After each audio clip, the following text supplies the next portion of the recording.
뵙게 돼서 반갑습니다. 우리는 이런 얘기를 합니다.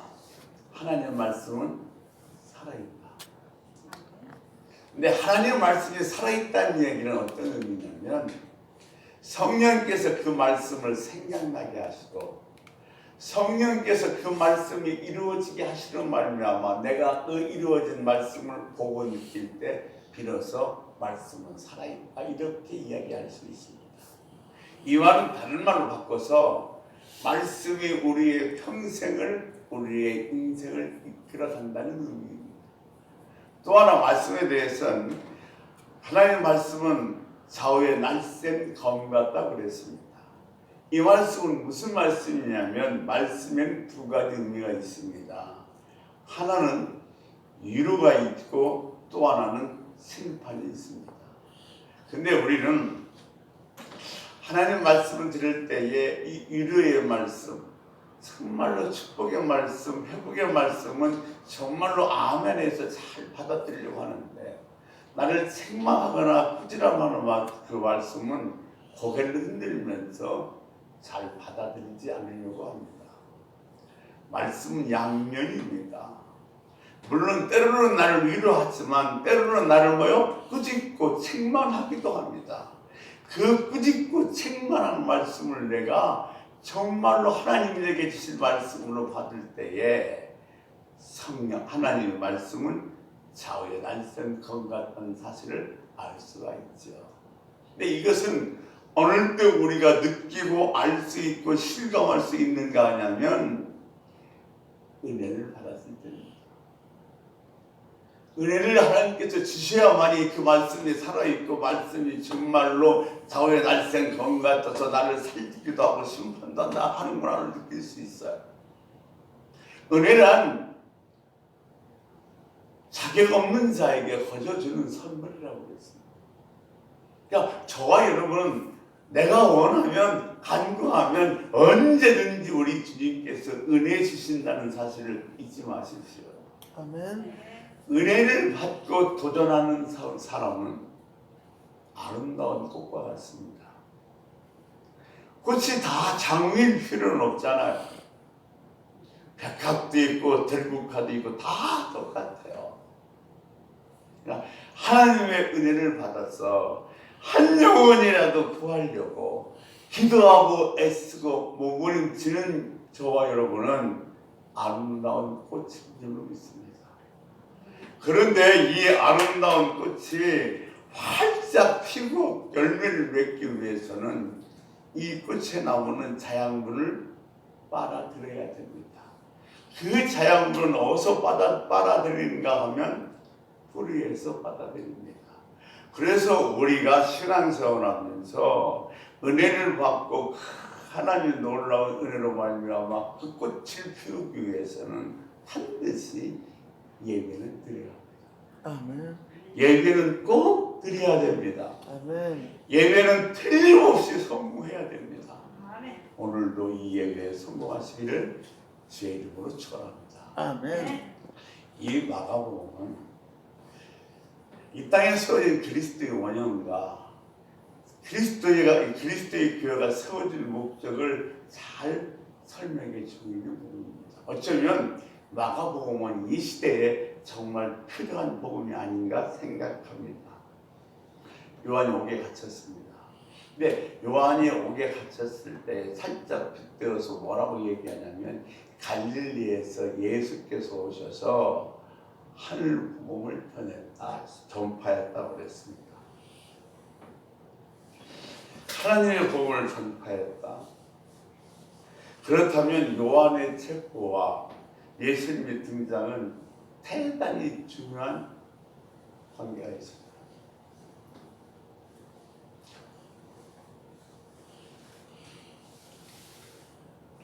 요한의 등장과 요한의 죽음과 예수님의 등장은 매우 중요한 연관성을 갖고 있는데 여러분 구약의 마지막 선지자가 누구냐면 말라기라고 합니다. 맞습니다. 그러나 사실상 진짜 구약의 마지막 선지자는 세례 요한입니다. 요한은 이 땅에 와서 주님이 오실 길을 예비했습니다. 예수님보다 6개월 먼저 태어났습니다. 그래서 주님이 오실 길을 예비하고 그는 그의 생애에 마감하며 그 소명을 다 감당하게 되는 겁니다. 그럼 요한이 왜 잡혔는가 하냐면 불의와 맞서다가 그가 잡혔습니다. 예수님 시대의 그 대왕 헤롯 대왕은 헤롯이었습니다. 근데 헤롯 대왕이 아니라 헤롯 대왕의 두 번째 아들 헤롯 안티파스가 바로 그때 왕이었는데 그는 친인척의 결혼을 물론이요 심지어는 동생의 아내를 뺏어다가 자기 아내를 삼았습니다. 그런데 누구 하나 그것을 지적하는 사람이 없었습니다. 왜냐하면 서서히 시퍼런 그 요한의 세력에 죄송합니다. 헤롯의 세력에 누구도 대항할 수가 없었어. 그런데 그때에 아무도 지적하지 않는데 한 사람이 지적하면서 일어납니다. 그것은 불륜이며 그것은 대단히 잘못된 것이라고 책망하는데 그게 바로 누구냐면 세례 요한입니다. 여러분 사실은 교회의 기능이 이거여야 돼요.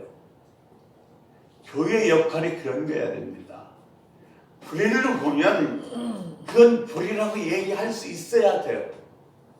권력의 앞에서 이익에 앞서서 그냥 아무 말도 못하는 것이 아니라 어떤 시퍼런 권력 앞에서라도 어떤 많은 유혹 앞에서라도 잘못된 것은 잘못된 것이라고 지적할 수 있는 것이 교회의 능력이고 교회의 역할입니다. 여러분, 교회는 소위 공정, 평등, 정의를 세상에서 외치고 있지만 정말 그것은 어디에서 일어나야 하냐면 교회에서 일어나야 합니다. 사실 저는 설교하면서 어떤 정치적이나 사회적 이슈에 대해서 별로 관심이 없습니다. 또 얘기해서도 안 되고요. 그런데 그래서 교회의 기능에 관한 이야기이기 때문에 잠깐 이런 얘기 한번 해보겠습니다. 우리나라 대선 판도에서 무속인 때문에 상당히 문제가 됐습니다. 근데 그것을 나는 아니라는 뜻으로 해서 그랬는지 한 후보는 교회에서 나갔습니다. 교회를 가면서 나는 아무 교회의 집사라고 얘기했습니다. 우리 한번 생각해 봅시다. 우리 교회에 국회의원 나온다든가 아니면 대통령 후보가 나온다면 우리 교회에서는 어떻겠어요? 자랑거리 아니겠어요? 우리 교회에서 이런 분이 다 교회에 나온다. 그냥 기든 아니든 등록했다 해도 상관없이 그냥 무시해버리면 돼요. 그래 그분이 거의 교회 나갔구나 이렇게 생각할 수 있으니까. 근데 그 목사님은 단호하게 아니라고 그랬어요. 그분은 우리 교회 안 다닙니다. 영부에 등록도 안 됐습니다. 나는 집사를 쓴 적도 없습니다. 가짜라고 그랬어요. 그런데 이 목사님은요, 보통 큰 교회에서 무슨 대통령이나 대통령 후보, 유명한 정치인 아니면 기업이 오면 이렇게 해서 소개합니다. 오늘 우리 기업에 귀한 분이 오셨습니다. 이번에 대통령이 후보한 아무 후보가 오셨습니다. 우리 따뜻한 박수로 환영합시다. 이렇게 소개를 해요. 어든지 큰 교회는 다 이렇게 합니다. 그런데 이 목사님은 절대 그런 게 없어요. 아무리 훌륭하고 아무리 유명한 사람이 와도 별도로 세워서 소개하는 법이 없어요. 왜냐하면 하나님 앞에서 주님 앞에서 다 평등해야 됩니다. 여기는 대통령이 왔든 일반인이 왔든 다 평등합니다. 다 하나님의 자녀일 뿐입니다. 개인적으로 안타까운 것은 우리나라의 대통령 중에서도 장로분이 많이 있었습니다. 그런데 그분이 장로분이 대통령 되고 나서는 교회에 나오지를 못합니다. 여러 가지 의전 문제 또 그거 악사번하고 뭐라 해서 나오지를 못해요. 그래서 김영삼 대통령 같은 거는 청와대로 목사를 모셔서 예배를 드렸습니다. 그러나 미국 같은 이런 데서 오바마 같은 대통령은요, 주일날 되면 매일 자기가 나가던 교회 그냥 나갑니다. 그럼 다른 성도들도 별 관심 없어요. 왜? 오늘은 대통령과 내가 앉아있는 것이 아니라 하나님 백성으로 평등한 동등한 위치이기 때문에 그렇습니다. 그래서 교회의 기능 중에 하나는 평등해야 됩니다. 하나님 앞에서는 높은 사람도 낮은 사람도 잘난 사람도 못난 사람도 없습니다. 다 똑같습니다. 우리 교회도 이 평등의 기능을 감당할 수 되시기를 주의 이름으로 소원합니다. 아멘. 자, 그러다가 드디어 이 세례요한이 체포를 당하게 되고 목배임을 당해 전 체포당한 그때의 상황입니다. 사실상 이제 그런 구약의 마지막 선지자로서 자기의 사명을 깔끔하게 마무리하고 삶을 마치게 됩니다. 여러분, 하나님은 언제나 그리스도인들에게 꽃길만 깔아놓고 꽃가마만 타게 하지 아니하셨습니다. 어떤 사람은요, 예수 믿으면서, 어떤 사람은 주의 일을 하면서 영만 죽으라고 먹은 사람이 있어요. 근데 어떤 사람은 예수 믿고 어떤 사람은 또 주의 종하면서 평생 박수만 받은 사람이 있어요.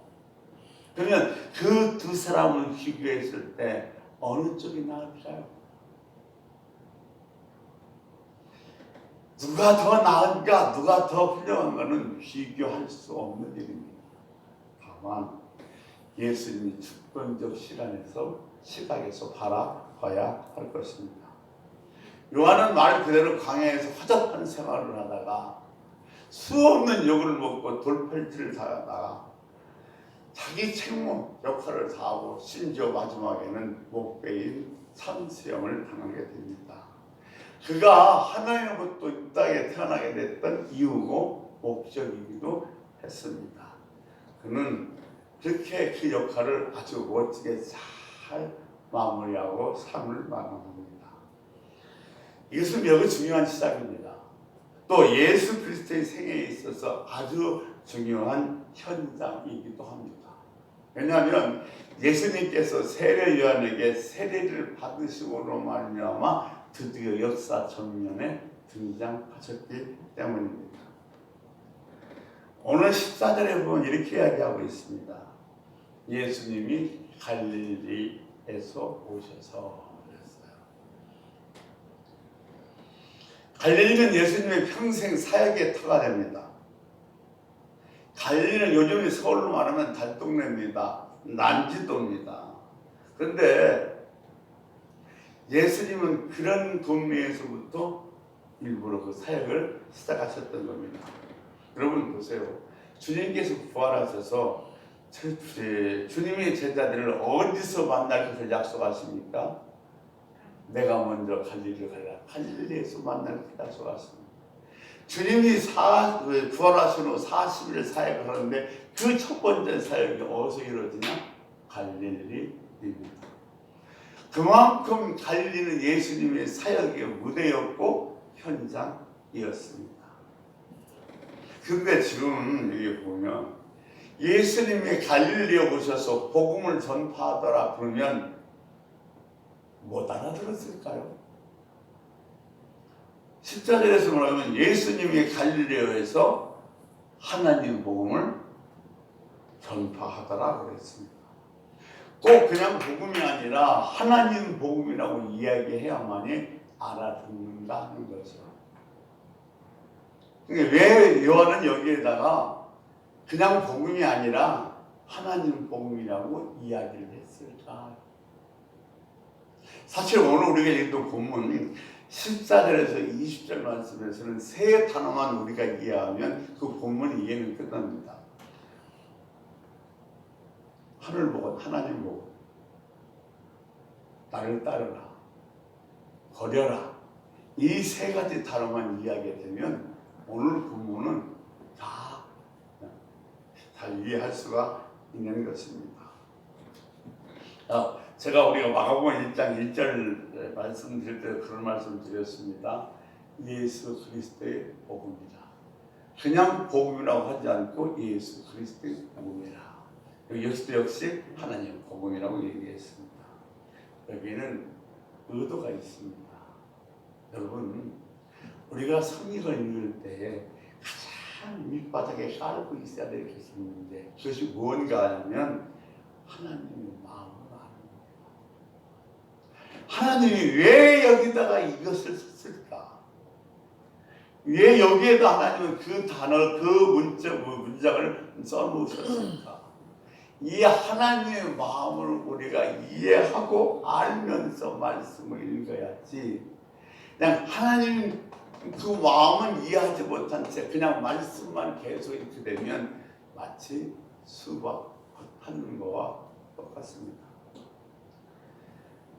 근데 정말 하나님은 어떤 의도를 가지고 이 말씀을 하셨는가 생각하면서 말씀 하나하나를 허투루 들어서는 아니 됩니다. 한마디라도 붙들고 한 가지라도 놓치지 않으려고 애를 쓰면서도 말씀을 읽어야 될 줄로 믿습니다. 여러분, 연애 편지 받아보셨어요? 네? 내가 사랑하는 사람한테 내가 연애 편지를 받았어요. 그러면 그걸 한 번 쓰고 있고 그냥 버려버려요? 아니죠. 품만 나면 읽어요. 또 읽어요. 근데 이것은 나를 사랑한다는 뜻이야? 아니면 앞으로 좀 생각해보겠다는 뜻이야? 잘 안 되면 계속해서 읽어오면서 묵상하면서 연애 편지 읽어요. 근데 성경은 그거보다 훨씬 그 이상입니다. 한 나라 한 나라에 곳곳에 하나님의 의도가 담겨져 있다는 사실을 알고 그 의도를 알면서 하나님의 말씀을 읽어야 하는 것입니다. 여기서 어려운 복음이라는 단어는 기독교가 만든 용어도 아니었고 기독교인들이 쓰는 용어도 아니었습니다. 그 당시 복음은 뭐요? 황제의 명령이 복음이라고 생각했습니다. 그러니까 그 당시 사람들은 복음, 요한 기쁜 소식 들으면 황제의 명령이라고 생각했습니다. 특별히 좀 더 깊이 들어가면 두 가지 이유 때문에 그러는데, 첫 번째는 로마는 온 세상에 걸쳐서 전쟁을 치르고 있었습니다. 그리고 그 로마는 전쟁에서 매번 이겼습니다. 그러면 그 나라를 정복하면 정복한 나라에다가 무엇을 매기냐 하면 세금을 부여합니다.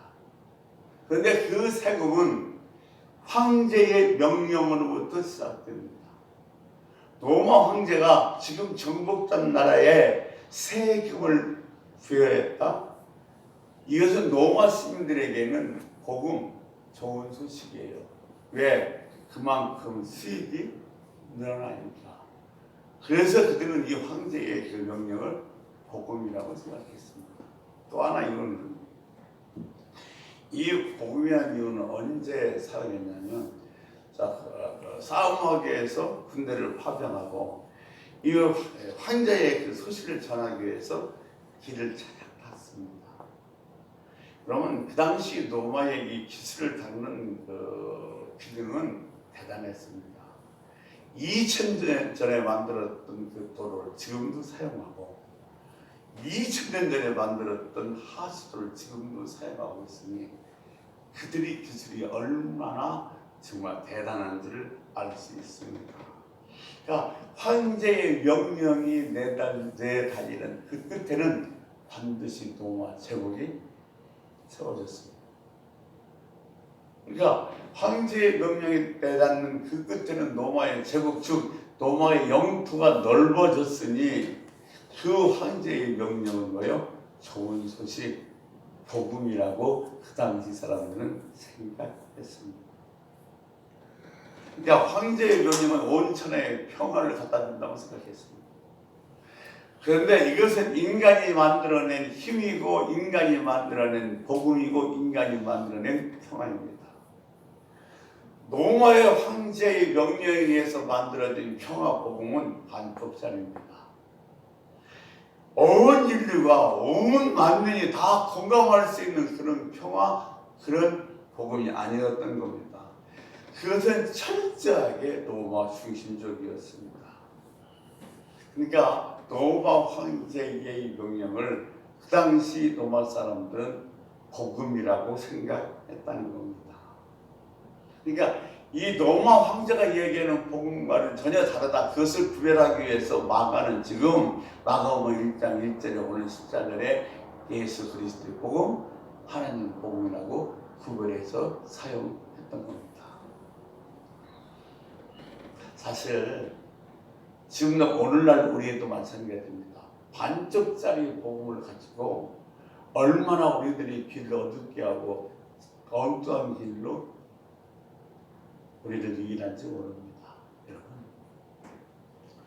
앞서 말씀드렸지만 교회의 기능은 공정, 정의, 평등입니다. 근데 거기 하나 또 하나 정말 빠지지 말아야 될 교회의 기능이 뭐냐면 함께라는 기능입니다. 함께입니다. 구원을 받아도 나 혼자 받는 것이 아니라 함께 우리 가족과 모든 사람이 함께 구원받아야 되고, 내가 정말로 복을 받아도 나만 복받고 끝나는 것이 아니라 내 주변에 있는 사람들이 함께 복을 받고 나로 말미암아 그들을 복되게 만드는 것, 이것이 온전한 복입니다. 그냥 나만 잘 되는 것은 반쪽짜리고 진정한 복음도 아니고 교회의 기능도 아니고 여러분 잊지 마십시오. 그래서 함께 나는 뭘 하든지 함께 하려 한다는 이 함께의 역할을 잊지 마시길 주의 이름으로 부탁을 드립니다. 아멘. 자, 그래서 이 지금 예수 그리스도께서 전한 복음은 무슨 복음이에요? 하나님 나라 복음입니다. 만민에게 전해지는 복음입니다. 만민의 구원의 소식을 전했습니다. 그래서 그냥 복음이 아니라 하나님 복음입니다. 하나님 복음을 전파하며 그랬습니다. 이 전파라는 뜻은 편소입니다. 편소라는 것은 무슨 뜻이냐면 설교하다라는 뜻입니다.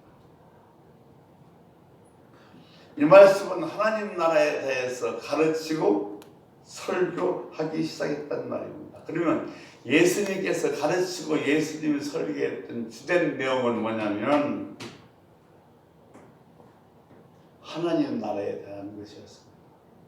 자, 사실 우리가 오늘 이 말씀을 전하면서도 하나님 나라가 빠지면 이 말씀 아무런 의미가 없어요.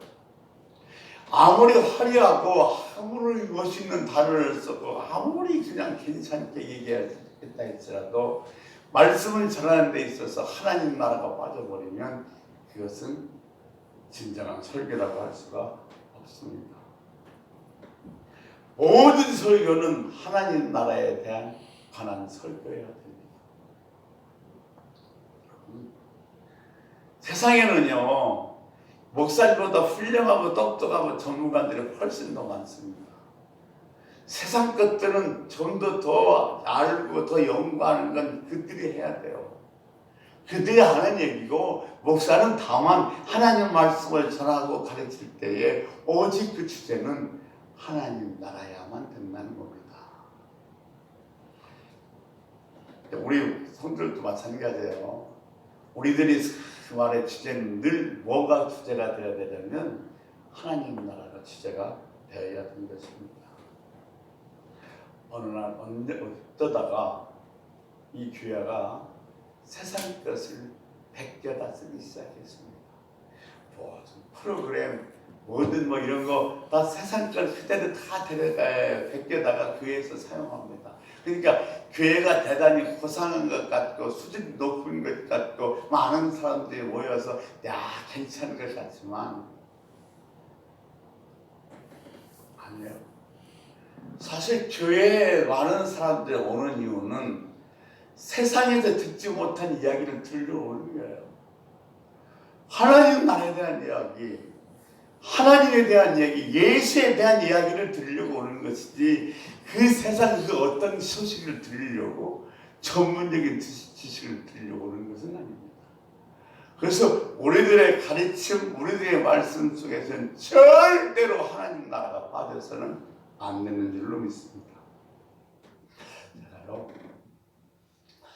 예수 믿기 전에는 예수님께서 동정녀 마리아에서 태어났다. 이거 세상 말로 구라라고 했어요. 어떻게 처녀의 모에서 사람이 나오냐고 이건 말도 안 되는 거라고 그랬어요.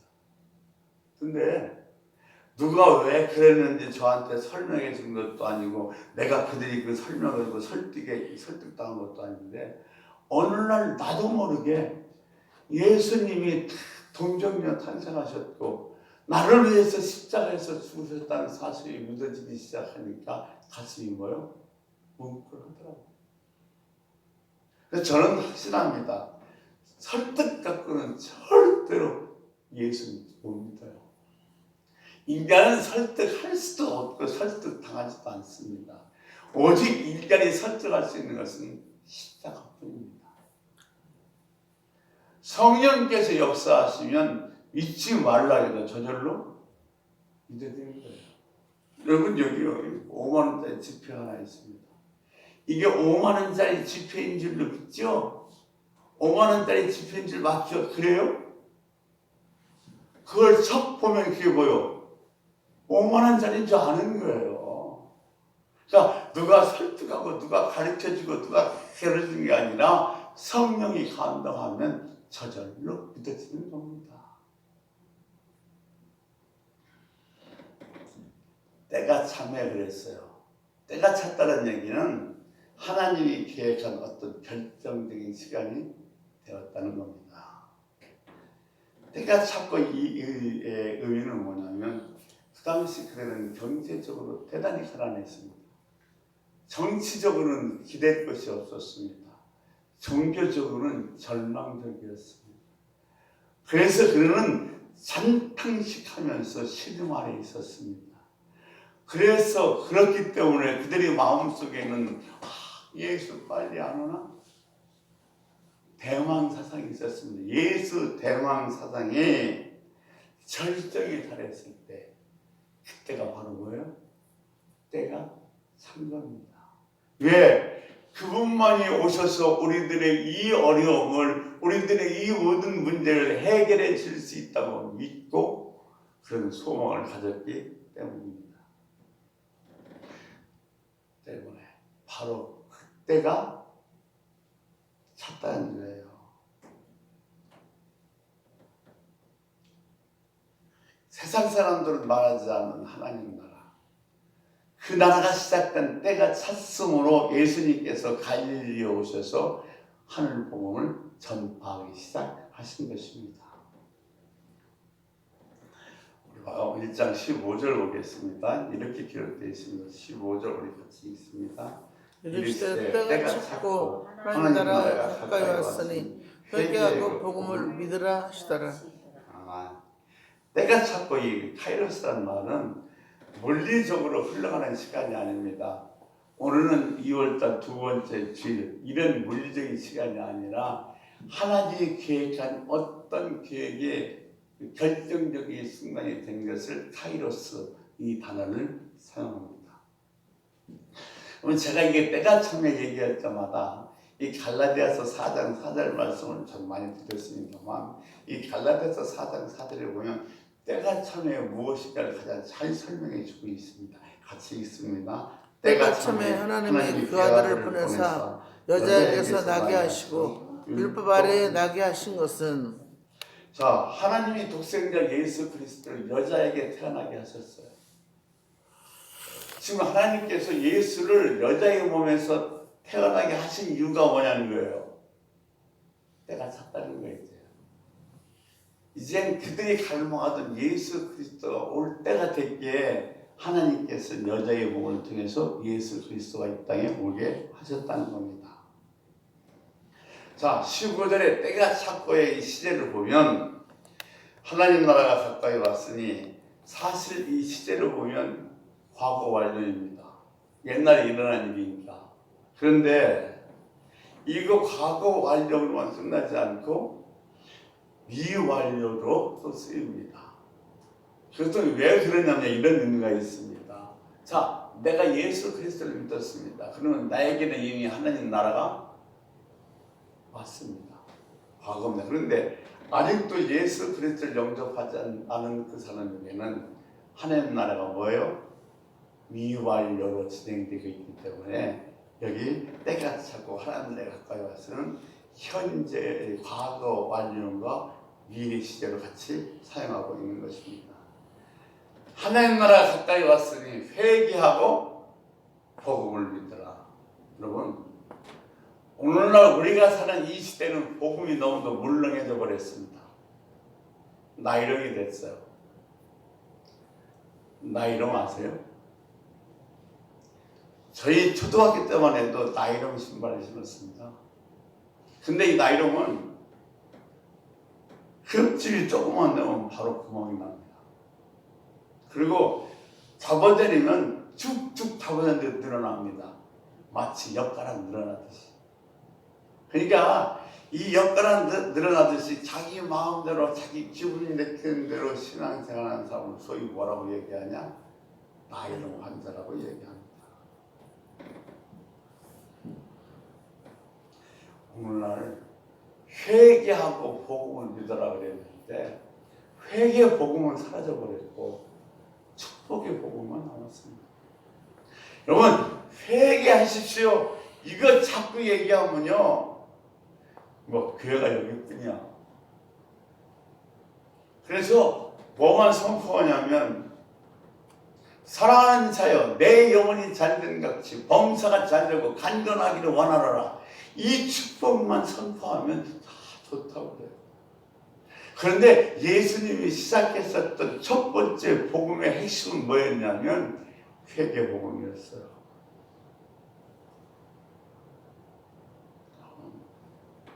우리가 매주 예배를 시작하면서 참회의 시간을 갖습니다. 시간에 습관적으로 때가 됐으니까 머리로만 숙이로 끝나는 것이 아니라 정말로 한 시간 우리의 삶을 내가 스스로 회개하면서 주님 앞에 내려놓고 다시는 이 죄는 반복하지 말아야 하는 결단의 시간이 있어야 됩니다. 왜냐하면 복음의 시작은, 복음의 핵심은 회개이기 때문에 그렇습니다. 그리고 복음을 믿으라 하셨습니다. 자, 14절 15절에 보면 이 구절을 통해서 예수님이 이 땅에 왜 오셨고 세례요한은 왜 그렇게 예수님이 오신 길을 준비하고 삶을 마쳐야 하는가, 이거 잘 설명해 주고 있어요. 세례요한은 예수님이 오실 새 길을 예비했고 예수님은 뭐요? 이 복음을 전하기 위해서 오셨습니다. 그런데 하나님의 방법, 하나님의 수단은 뭐냐면 사람입니다. 하나님은 별도 달고 해도 달고 천지 만물을 다 지으신 분이십니다. 그런데 그분이 하나님 나라 확장 사업을 위해서는 사람을 준비하고 그 사람을 쓰셨습니다. 그래서 주님께서 그 교회, 하나님 나라의 확장을 위해서 그 교회를 세우기 위해서 가장 기초적으로 무엇을 하셨냐면 12제자를 불렀습니다. 12사도를 부른 이유는 이 땅에다가 그리스도의 몸인 교회를 세우기 위해서인 것입니다. 그런데 성경에서 나오는 사도는 단어적입니다. 12사도, 12제자도 사도직은 끝났습니다. 오늘날 목사가 이 사도라고 가르치는 것은 잘못된 겁니다. 목사는 다만 그 사도의 정신과 그리고 가치와 목적을 가지고 주님을 따라가는 주의 종에 불과한 것입니다. 자, 주님께서는 이 주님의 몸된 교회를 세우기 위해서 12제자를 부르셨고 12제자를 위해서 이 땅에 세워진 교회의 가장 우선 가치는 뭐냐면 복음 전파입니다. 그래서 주님께서는 사도를 부르셨고 사도를 통해서 교회를 만드셨고 그 교회를 통해서 복음이 전파되도록 하셨던 겁니다. 우리 17절 보겠습니다. 17절 이렇게 얘기하고 있습니다. 같이 읽습니다. 예수께서 이르시되 나를 따라오라 내가 너희로 사람을 낚는 어부가 되게 하리라 하시니. 네. 여러분 사실은 이런 어떤 제 목소리보다 이렇게 강현 성경은 조금 지루하고 어려운 가운데 있습니다만 조금 습관화가 되면 여러분이 그냥 알고 있었던 그 지식보다 훨씬 더 나은 하나님의 말씀의 그 수준을 느낄 수 있게 될 것입니다. 자, 예수께서 이르시되 너희는 나를 따르라 그랬는데 여기서 나를 따르라는 단어가 뭐로 되어 있냐면 대문자로 되어 있습니다. 헬라어나 영어 알파벳은 맨 첫 자만 대문자로 씁니다. 근데 오늘 이 문장엔 나를 따르라가 뭐로 되어 있냐면 대문자로 되어 있어요. 제가 말씀드릴 때 너 바로 너야 넣었을 때도 그 유도 대문자로 써졌다 얘기했어요. 그러니까 그만큼 중요하다는 거예요. 문장 가운데에 이 대문자로 쓰여졌다는 것은 그 말씀이 그만큼 중요하다는 사실을 이야기하고 있는 겁니다. 자, 여러분, 내가 사람을 낚는 어부가 되리라 이런 세 가지 초점에 맞춰서 한번 생각해 보도록 하겠습니다. 나를 따르라. 내가 사람을 낚는 어부가 되게 하리라. 이것이 바로 뭐냐면 부름입니다. 부름, 부르심, 소명, 사명이라고 얘기하죠. 근데 여러분 보세요. 지금 이 부름이 어디에서 일어났어요? 야고보와 요한이 이를 하나님께서 부르신 부름인데 이 부름이 어디서 일어났냐면 삶의 현장에서 일어났습니다. 지금 그물질하고 그물을 꾸며는 삶의 현장에서 예수 그리스도에 의한 이 부름이 일어났다는 겁니다. 부름, 주님이 부르신 소명, 사명인데 또 이것을 뭐라고 되냐면 직업이라고도 이야기합니다. 자, 근데 그들이 직업이 바뀌었습니까? 아니요, 어부는 안 바뀌었습니다. 근데 주님께서 뭐라고 했냐면 지금까지는 고기를 잡는 어부였지만 이젠 그 어부를 이용해서 사람 낚는 어부가 되게 하시겠다는 겁니다. 그러니까 직업은 안 바뀌었어요. 근데 속 내용이 바뀌었습니다. 그 어부라는 그 직업을 통해서 이제 사람 낚는 어부가 되게 만드시겠다는 거예요. 그러니까 여기서 우리 그리스도인들에게 정말로 중요한 가치가 하나 있어요. 우리들의 주님의 부르신 부름은 어디서 일어났냐면 삶의 현장에서 일어난다. 학교 선생님은 학교에서 아이들을 가르치는 현장에서, 의사는 환자를 돌보는 현장에서, 방송인은 방송을 하는 현장에서, 그리고 가정주부는 그 가정생활의 현장에서 주님의 부름이 일어나게 되어진다는 겁니다. 여러분, 주님께서 나를 부르셨으니 다 때려치고 다 선교사를 가고 다 신학교 이런 얘기가 아니에요. 우리 생활 속에서 주님께서 부르셨다는 그 얘기는 무슨 얘기냐면 지금까지 내가 살아가는 삶의 현장이 내가 그냥 배고픔을 면하기 위해서 밥벌이 하기 위해서 있었던 현장이라면 이제 그 현장은 밥벌이 현장이 아니라 복음을 전하는 현장이 되게 하시겠다는 거예요.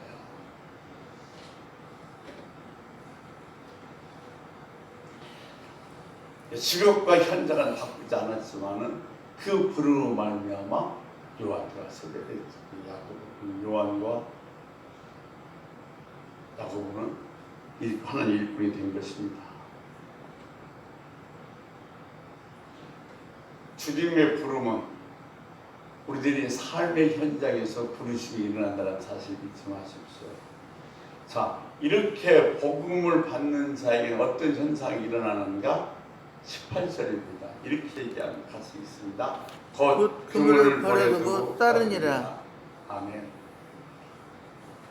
제가 이런 말씀드려서 앞서서 부름이란 현장에서 부를 것이고 내가 지금 생업으로 삼았던 그것이 이제 복음이 전하는 장소로 바뀌는 것이 부름입니다. 그런데 오늘 여기서 보니까 곧 그분을 버리고 버려두고 따르리라 그랬습니다. 왜냐하면 지금 이 야고보와 요한은 뭘로 부름받았냐면 사도로 부름받은 겁니다. 부름에는 두 가지 부름이 있습니다. 일반적인 부름과 특별 부름입니다. 일반적인 부름은 내가 내 삶의 현장에서 어떻게 하나님의 일꾼으로서 복음을 전파하는 사람이 됐지만 특별하게 하나님이 쓰임받으라고 주의 종으로 선교사로 아니면 어떤 일꾼으로 불렀을 때는 반드시 뭐가 있어야 되냐면 버림이 있어야 됩니다. 지금 이 주님의 제자들은 주님의 사도로 부르심을 받겠기에 그분을 버리는 그 상황을 겪어내야만 했을 것입니다. 왜냐하면 버리지 않고는 따라갈 수가 없습니다. 보세요. 다니엘이 뜻을 정했습니다. 무슨 뜻을 정했어요? 내가 신앙을 지키기 위해 뜻을 정했습니다. 근데 그 신앙을 지키기 위해서는 다니엘을 버릴 것이 있다는 것을 전제로 합니다. 자기가 총밀한 직을 버려야 되고 심지어는 자기 생명도 버려야 합니다. 왜? 내가 믿음을 지키기 위해 뜻을 정했기 때문에. 뜻을 정한 자는 반드시 내려놓을 것이 있다는 것을 전제하고 있습니다. 그러면 사도 바울이 즐겼을 때 단어가 있습니다. 나는 쫓아가노라, 나는 달려가노라. 이 말은 그 당시 어떤 의미를 쓰였냐면 좀 더 나은 가치를 위해서 덜한 가치를 내려놓는 것. 이것이 쫓아가고 달려가는 것. 근데 사실 우리 삶 속에서도 이런 싸움은 매일같이 일어납니다. 더 나은 가치가 뭐예요? 하나님 나라예요. 하나님 일에. 그러면 덜 가치스러운 것은 뭐냐면 우리에게 이익을 갖다 주는 세상 일들입니다. 그러니까 더 가치 있는 것과 덜한 것을 버리는 이 어떤 걸 버리는 싸움은 우리들의 매일매일 삶에서 치열하게 일어납니다. 두 개의 양손에 다 쥐고는 절대로 주님을 따라갈 수가 없습니다. 내가 진정으로 주님을 따라가기 원한다면 세상 건 버려야 합니다. 그러니까 내가 뜻을 정하면 따르기를 정하면 반드시 버리는 것을 경험해야 될 줄로 믿습니다. 네. 오늘 19절, 20절 읽고 말씀 정리합시다. 같이 읽습니다. 조금 더 가시다가 세베대의 아들 야고보와 그 형제 요한을 보시니 그들도 배에 있어 그물을 깁는데 곧 부르시니 그 아버지 세베대를 품꾼들과 함께 배에 버려두고 예수를 따라가니라. 아멘. 지금 이 형제 야고보와 요한은 주님을 따르기 위해서 뭘 버렸어요? 직업 버렸어요. 심지어는 뭐요? 아버지까지 버렸습니다. 그런데 여기서 우리가 이제 생각해 볼 것이 뭐냐면 너는 내가 사람을 낚는 어부가 되게 하리라. 하나님이 뭐 하셨어요? 약속하셨어요. 그런데 성경에서 사용한 언어를 그대로 빌렸으면 우리와 하나님의 관계를 뭐라고 얘기했냐면 언약 관계라고 얘기했습니다. 그러나 성경에는 어디를 찾아봐도 하나님은 종과 언약을 맺은 적이 없습니다. 종은 부리고 시키면 그만이기 때문에 후퇴하게 언약을 맺을 필요가 없습니다.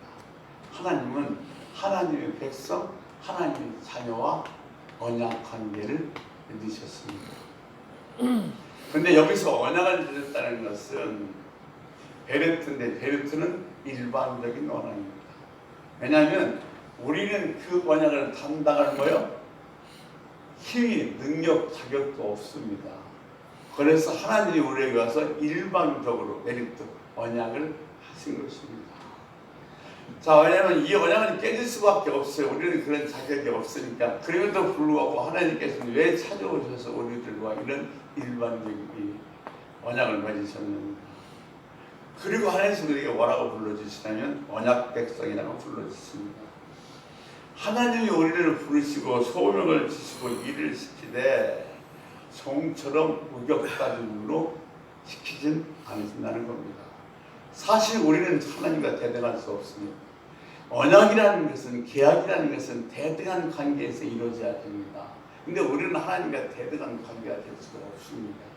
그래서 그 계약은 깨질 수밖에 없는데, 그 계약이 깨지지 않는 것은 하나님께서 예수 그리스도의 목숨을 담보로 우리와 뭐요? 계약을 하셨기 때문에 그렇습니다. 너는 틀림없이 내 백성이고 내 자녀다. 그러니까 우리는 이 계약이 망가질 수밖에 없지만 하나님의 사랑받는 백성이고 자녀이기에 이 계약이 깨지지 않는 겁니다. 누구 때문에? 예수 그리스도로 말미암아.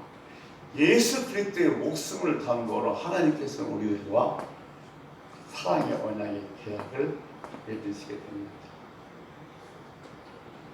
하나님이 우리를 사랑하시고 우리를 대등하게 여기시고 인격자로 부르시고 또 그 인격자로 대우하시고 사역을 감당케 하십니다. 여러분, 우리들의 삶의 이 밑바닥에는 주님의 사랑이 흐르고 있음을 우리는 느낄 수 있어요. 가뭄이 지면 이 땅 위에는 비가 없습니다. 물이 없습니다. 그러나 그 지하에는 뭐요? 여전히 물이 흐르고 있는 것처럼 지금 내 눈에는 보이지 않지만 내가 느끼지를 못하고 있지만 지금 내 삶의 그 밑바닥에는 뭐가 흐르고 있어요?